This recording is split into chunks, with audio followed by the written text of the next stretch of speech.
Welcome back to the WoodYard, everyone. It is a cool day today. It's in the low 30s, and that's why we're dressed up in our Carhartts and our winter gear. So today we're going to do a little more in-depth review on the Cord King firewood processor, and we'll get this thing fired up and let Jill get going, and we'll show you how it works.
straight.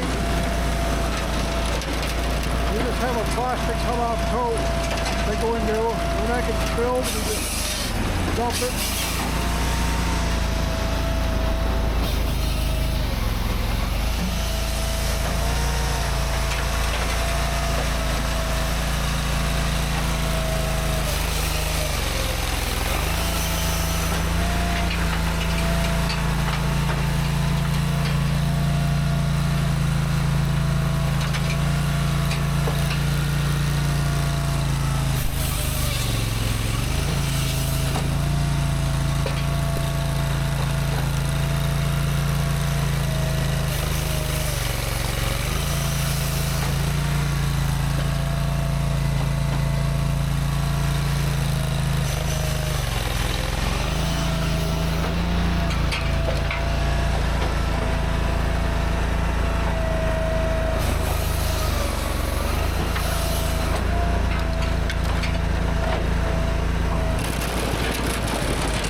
So some people may ask why I was moving the firewood with the tractor and loader. Why don't we just move the elevator and the machine ahead?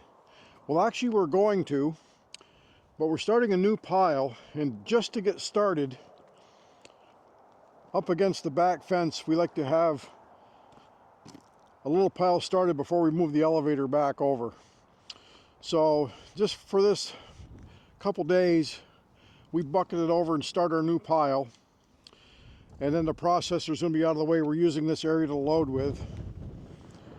So we will take and actually let this build up to the bottom of the elevator.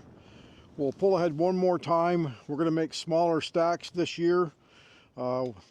Last year we had our piles were 20 feet tall, 35 feet wide at the base, and 85 feet long, about 70 full cord. And we didn't have any issues with it drying. We had a full month of rain, and it started to do a light mold in a couple places, so we're just gonna opt to make the TP piles a little smaller this year and have 4 or 5 piles of 50 cord in each pile instead of trying to put quite so much in each pile. So hopefully that answers one question of why we were bucketing and moving the wood with the tractor.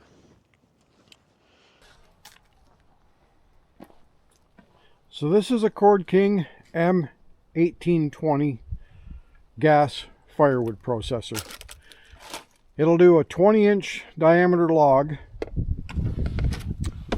There's a view of the splitting chamber with the cylinder extended. It has a 29-ton hydraulic ram for the splitter, a 6-way wedge.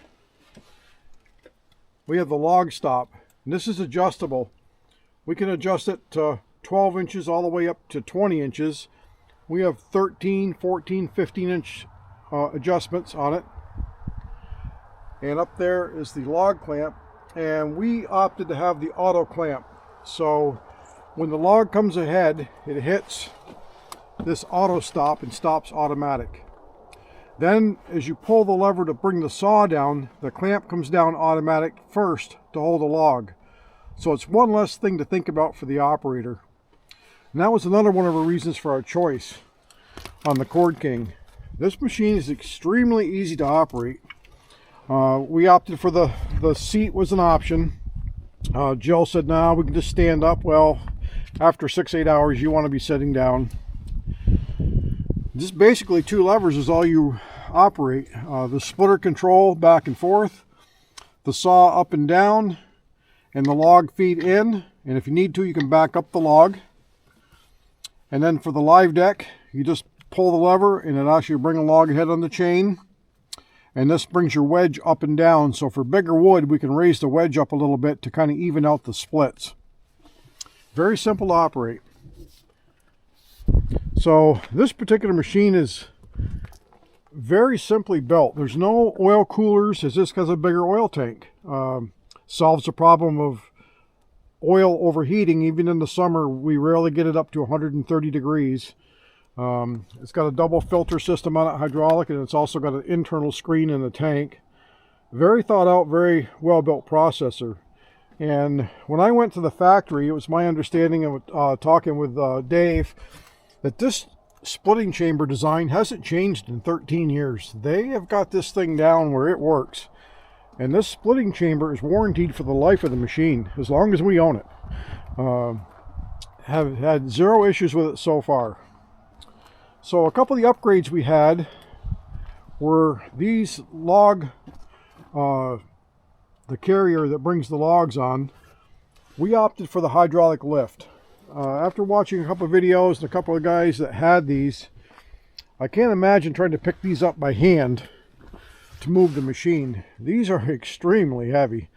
And then of course with a crossbar tie on, they're heavy. So we just push a little lever and up they come. That was so it has a 25-gallon gas tank. They advertised it as about 20 gallon, and we can easily get 25 in it.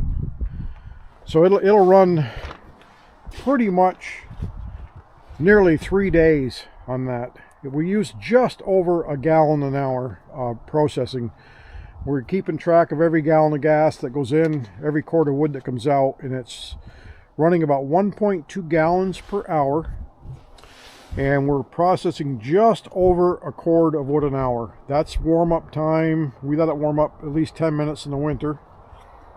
The bar oil, we just use a 1030 motor oil, and we ordered this one with a 35 horse Vanguard engine. It's warranted 3 years.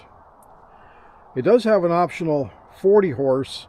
If you're going to upgrade to the 34-ton splitter with the 8-way wedge, they recommend the extra 5 horsepower. But this actually works really fine the way it is.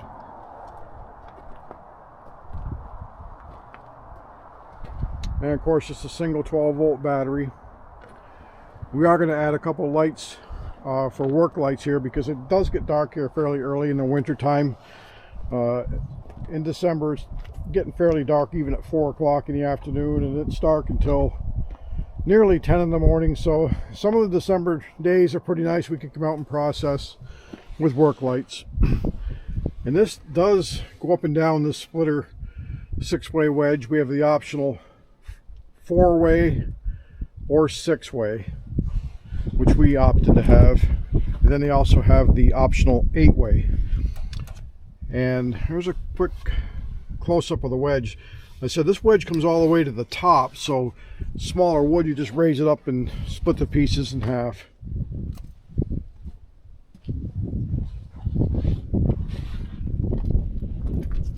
It does come with trailer brakes and lights. Has the trailer package with the fenders, and so it tows down the road very nice. It weighs I believe it weighs right around 5,000 pounds. I'll have to look at the specs to make sure, but it's close to that, I believe.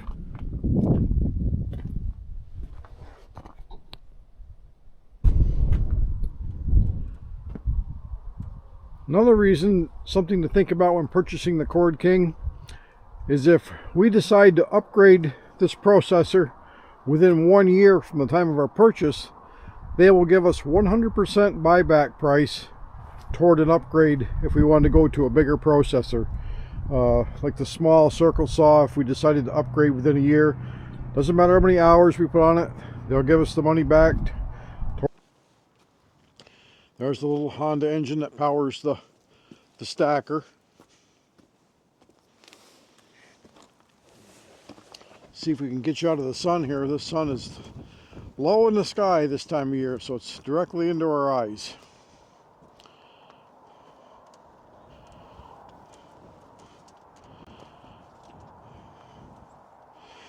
So the Infeed deck is 7 feet wide between the legs. They're very sturdy. So we can, that's a 16-foot log that's on there. And it'll handle, we've had 20 on there. If you put the big end toward the operator, it handles it easy. They do have an optional third deck. You could easily do 25 foot wood on this machine, which really ups the production. This 16 foot is about the bare bones minimum we'd want to go for production. Time loading and processing makes a big difference in how long these logs are. There's a close-up of the Infeed deck. This brings the logs into the machine. This is 12 feet long, and they have an optional 16 feet you can add on at the factory to make even longer processing wood, which again ups the production. The sawdust chute.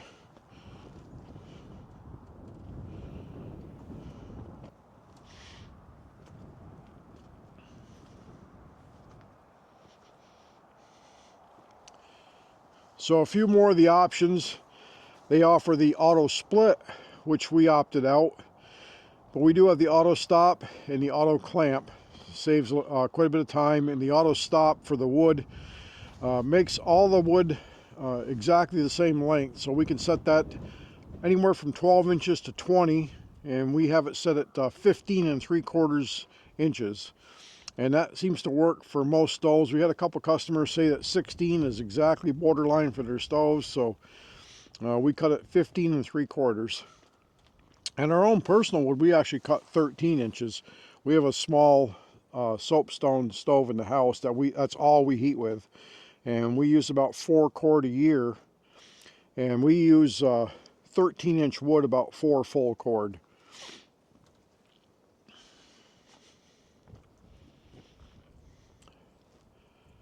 So the tractor, we just back up 2 5/16 ball with our hydraulic lift.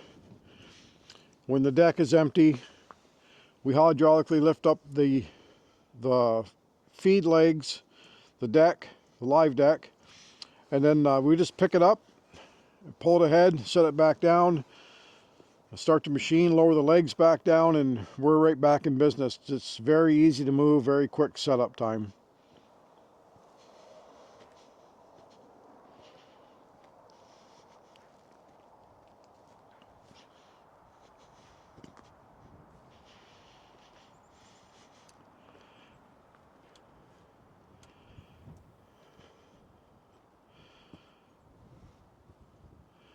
windbreak. Get some windy days. Today's very windy, 33 degrees, but we have a pretty strong, near 15-mile-an-hour steady wind. Nice for drying the wood. As you can see, the sun is very low in the sky.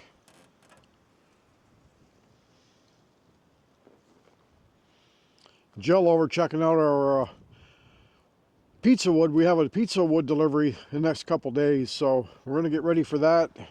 Get them down a quart of nice dry seasoned wood.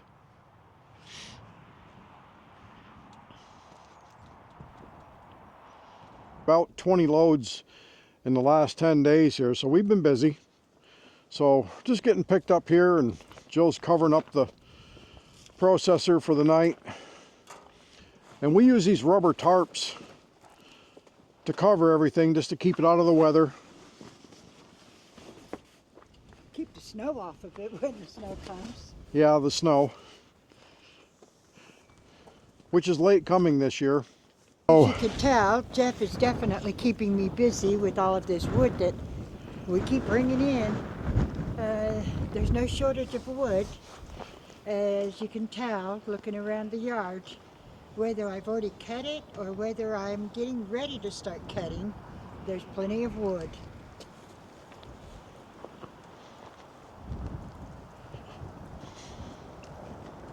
And of course, with there being plenty of wood, there's also plenty of debris that has to be picked up from the wood.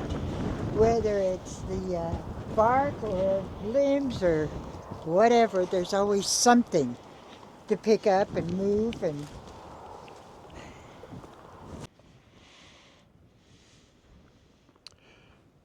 so the live deck's very well built. One of my dislikes, not really the machine's fault, is when you roll a log in, every once in a while, a second log will roll down into the feed trough. So I would have a stop and load on this. Knowing from my sawmill experience, I should have thought of this. A stop and load would go on this shaft right here, and as this rotates around and brings a log on, there'll be a little arm that comes up and stops the next log from rolling in. Hence the word stop and load. And probably could have had that ordered. I just didn't think of it. I don't know why Cord King doesn't put that on, other than probably the manufacturing cost. Keep the cost down, so these are very affordable. So of course when you start adding options, it adds to the cost. And then the other little thing that we would have probably opted to have is a trap door system. See if I can get in here and get a shot of this. Down here when the log comes in, the last piece of log 3 feet long or so, if you bring it all the way ahead to the stop, it would fall tip down in. These hydraulic trap doors would hold that on the last log, and after you make your cut, you release the door, one piece would drop in, the other 15-inch piece or the cookie would stay up here and allow you to split it without having 2 pieces in the chamber. That's the only other option I would, and there is an option that they offer. I just didn't think it would be, we'd need that. And when it comes in now, you can hold it with a little arm that comes down to hold the wood. You can hold that just over top of the last piece, go slow, and it will hold it from dropping in. It's just more time consuming, so the trap door would have made the production faster. Other than that, we're very satisfied with the machine.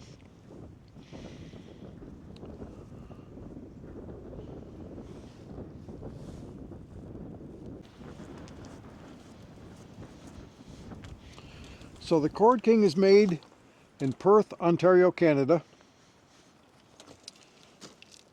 Basically across the border from northern New York, where I lived up in St. Lawrence County. If you're interested in a Cord King, they also make wood splitters and other equipment. You can give Dave or Michelle a call. They treated us very well, answered all of our questions on the phone. They don't sponsor us in any way. This is just our personal opinion of the machine and how we like it. It's worked out great for us. Very well constructed, Very well thought out.